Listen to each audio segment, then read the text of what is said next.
Mr. Albeit. Oh, you're here with your son. Yes, obviously. We have to talk with you, and it involves the police. I see. Gulliver, go across the road to Mrs. James. This is an adult conversation. Hold on just 1 second, please.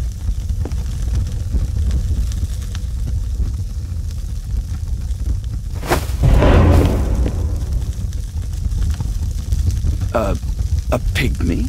As I suspected. Albeit brought him back from Brazil. You were both slaves there and you escaped together, am I correct? You are. We are companions through life to death. He's more like a brother to me. It's clear enough now. You and your accomplice are guilty to the murder of Zacharias Greystoke. They had to pay for what they did. If only I'd had the time to get all of them. But Gulliver only did what I told him. It's for the judge to decide that. But given the nature of judges, I doubt that he will be lenient towards a pygmy who kills an Englishman.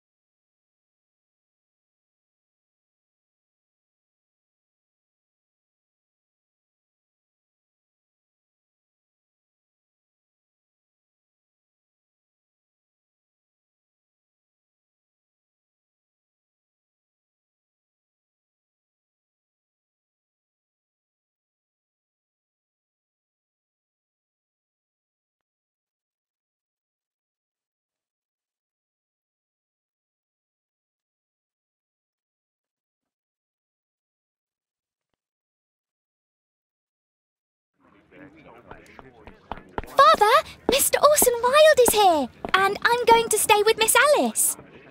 What? Did you forget? Orson Wilde, you know, the star of American theatre. And he's visiting and staying with us.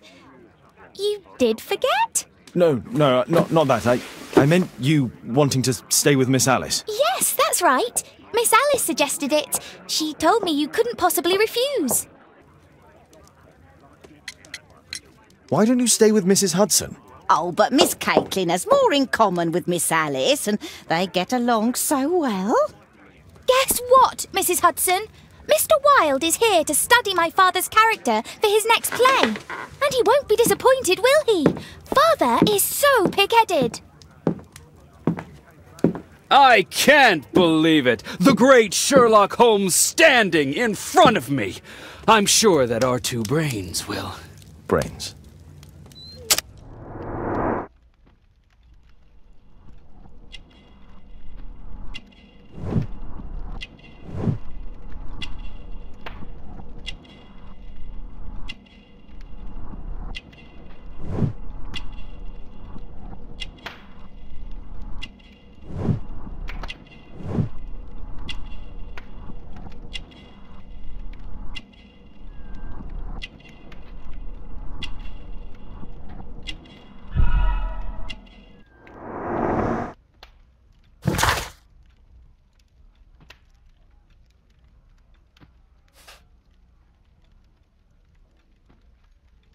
Mr. Wilde, your room. Charming. This is such a fascinating city. We need to talk. I'd rather not. You're going to be angry again. Goodbye, Mr. Wilde. Is it 5 o'clock already? I think I might go and ask Mrs. Hudson for some tea.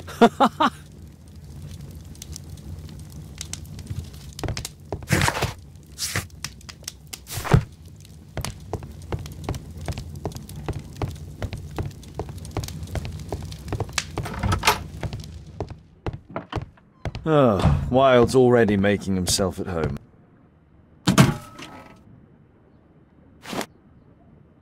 This must be grease paint.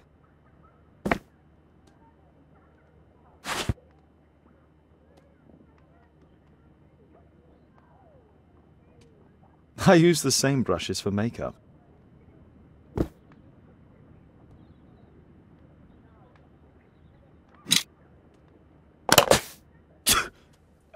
Face powder of an excellent quality.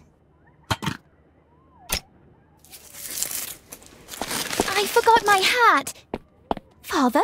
I'm just checking, You've got something on your face. Is it makeup? it might be. Practicing my disguises, you know me.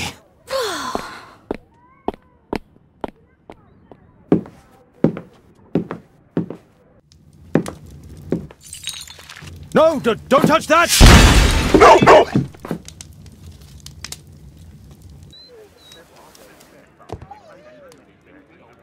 Ah, Mrs. Hudson, with our tea.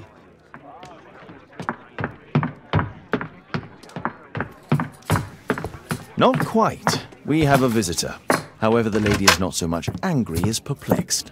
Good day to you, gentlemen. My name is Mary Sutherland. I have come to you, Mr. Holmes, because I would give everything I have to know what has become of Mr. Hosmer Angel. Why the haste, Miss Sutherland? Mr. Hosmer Angel has disappeared, and my father, Mr. Winterbank, will do nothing. It makes me so angry.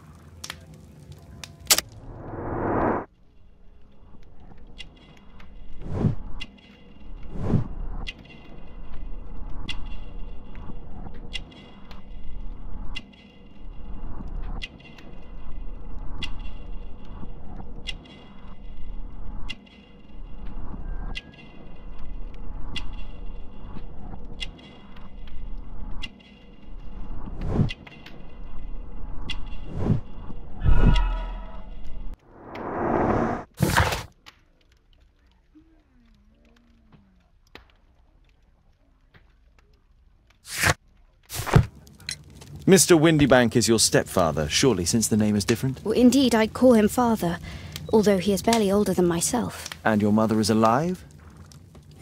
Oh, yes, although I wasn't best pleased when she married again, and so soon after father's death, and to a man so much younger than herself. What is your connection with Mr. Hosmer Angel? I met him at the gasfitter's ball. Mr. Winterbank did not wish for me and mother to attend. He never did wish us to go anywhere, but this time I was quite set on it. Fortunately, he left for France upon some business, and so didn't have any say in it. And I met Mr. Angel that night. We met again after that and would take walks together. But then father returned, and we could no longer meet. Why was your stepfather against your going anywhere? Well, he didn't like anything of that sort. He used to say that a woman should be happy in her own family circle. Did Mr. Hosmer Angel make no attempt to see you? Well, father was going off again in a week. And Hosmer wrote and said that it would be better for us not to see each other until father had gone.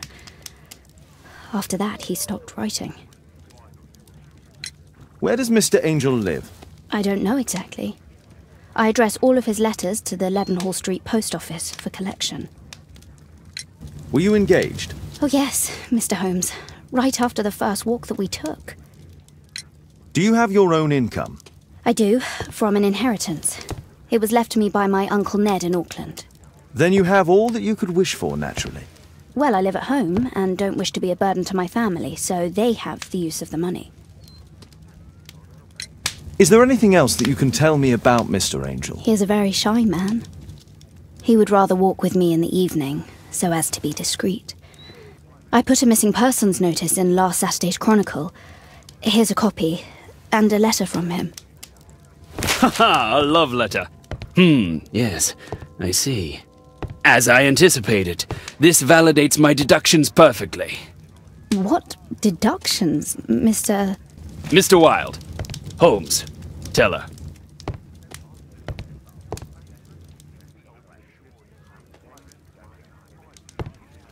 A love letter?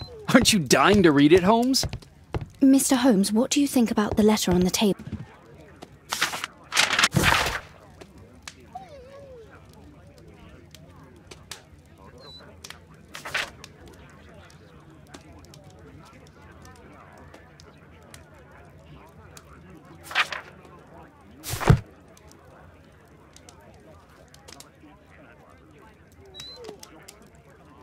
This is strange. The love letter is typewritten. Good quality paper, quite smooth.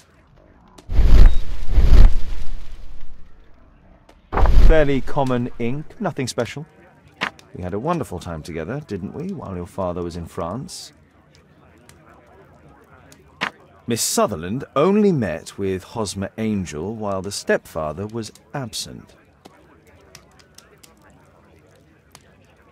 Hosmer Angel decided not to leave his signature. Let's study this letter more closely.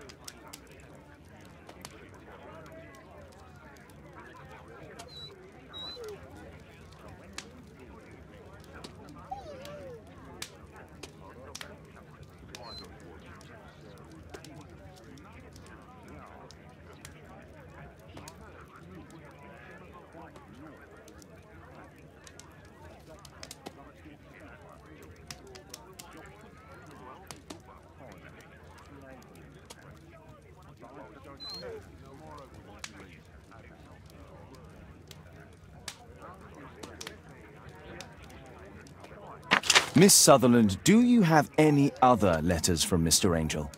Unfortunately not. But I've brought my father's letter from Paris. Here it is.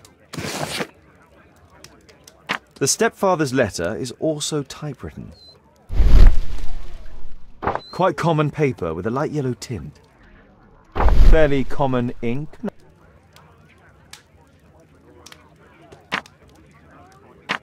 I hope that you'll be an obedient girl. Take my advice. Stay at home. The stepfather is trying to keep the daughter at home. Let's study this letter more closely.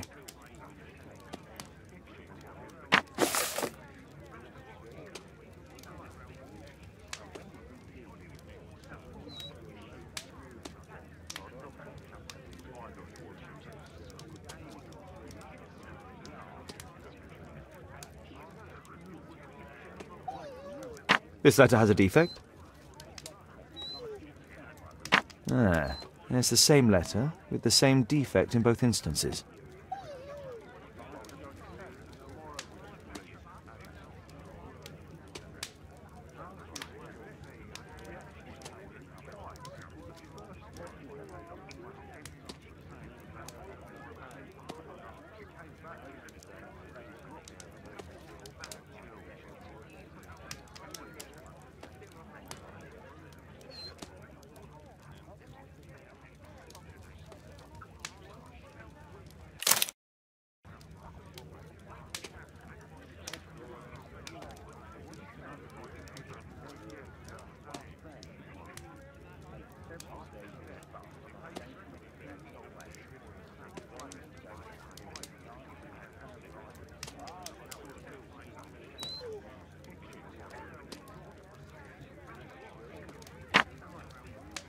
One more letter with a defect.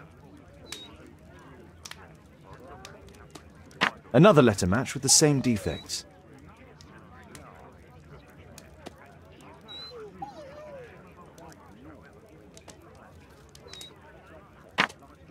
One more.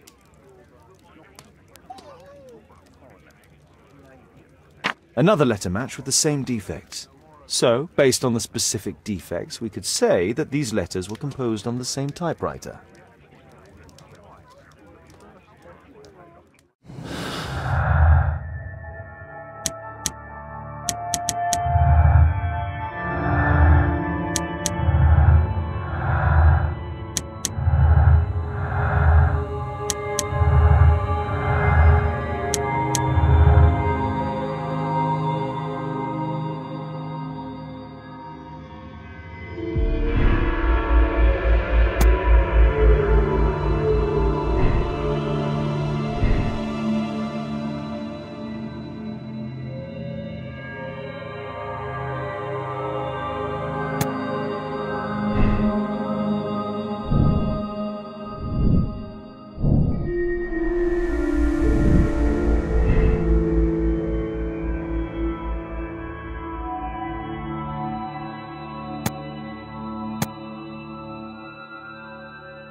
You should try to let Mr. Hosmer Angel vanish from your memory, as he has done from your life.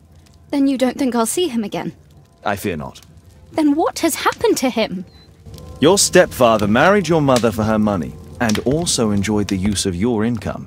But with your personal advantages, it was clear that you would not remain single for long, even with him keeping you at home. He disguised himself and reappeared as Mr. Hosmer Angel. He brought you as far as the church door and then conveniently slipped away, to bring you to this conclusion in such a dramatic manner that it would leave a permanent impression upon your mind. You have been cruelly tricked, Miss Sutherland. Oh, Mr. Holmes. No, I can't believe it. But we were engaged. Oh, it's horrible to think about. But thank you for all you have done, Mr. Holmes. Holmes, you could have been more diplomatic.